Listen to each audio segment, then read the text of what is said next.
Ой, морозно, і глибокий на дорозі сніг, а до діда Караоки Ромчик внук прибіг. По дорозі аж до хати черевички вслід. Казку став оповідати про минулий дід. Показав в книжках картини, в Києві майдан, де читали Україна вільна, без кайдан. де почули всі у січні у бурхливий час. По неволі довговічній воля йде до нас. В дідуня в очах вже сльози, впала книжка з рук. Про майбутнє казку може розказати внук. Як нові заграють дзвони, і настане час, пронесуть борців загони, волю знов до нас. Прочитають на майдані, де Софіграм, що держав знов постане, і цвістиме нам. Попрощався Ромчик жваво, до друзів побіг, до науки, до забави, крізь глибокий сніг. Голову схилив на руки, щось міркує дід.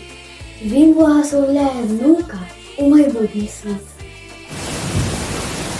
Мені сестричка нині розказала, що колись давно, я добре знаю, у зимовий ранок сіяло сонце, волі у моєму краї. Вийшли люди на майдан Софія, де колись вона княжа, слава хтось сказав. Сповнилось ваші мрії, Україна вільна вже держава. Хтось сказав, і всі почули, люди з Києва аж по самі Карпати. Україна є, була і буде, вже її нікому не здолати. Мені сестричка розказала нині, і сама вже добре знаю. Знову прийде чарівна хвилина в українському моєму краї. Як тоді зійдуть ранком люди, полунає знов слова полки. Запанують наша воля всюди, і зграєм дзвінко дзвін Софія. Лунає пісня солов'їна, і вітер вітає степовий. Моя соборна Україна знову зустрічає день новий. Послухай, брате, українцю, хоч історично склалось так, що територія різниця, но все ж у нас одна земля. Ми з вами одне єдине, ми – це родина, ти і я, дві сторони у України, та Україна в нас одна. А ми усі сини і дочки, наче в море кораблі, розкидані по всім куточкам всеукраїнської землі. А наша єдність нездоланна, бо в нас тече козацька кров.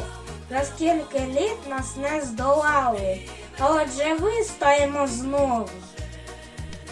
Яка ще власнилася літнива, так і хочеться співати пісню. Моя соборна Україна, знову зустрічаємо людей. Моя країна, Україна, у світі кращої нема. Вона соборна і єдина, моя вітчизна дорога. Одна навіки, нероздільна, ця рідна серця сторона. Ще волелюбна і суверенна, у війнах вистоїть вона. Повинні жити українці під мирним небом у добрі.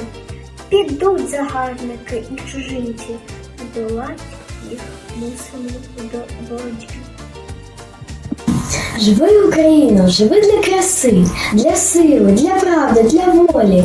Шуми, Україно, як рідні ліси, як вітер в широкому полі.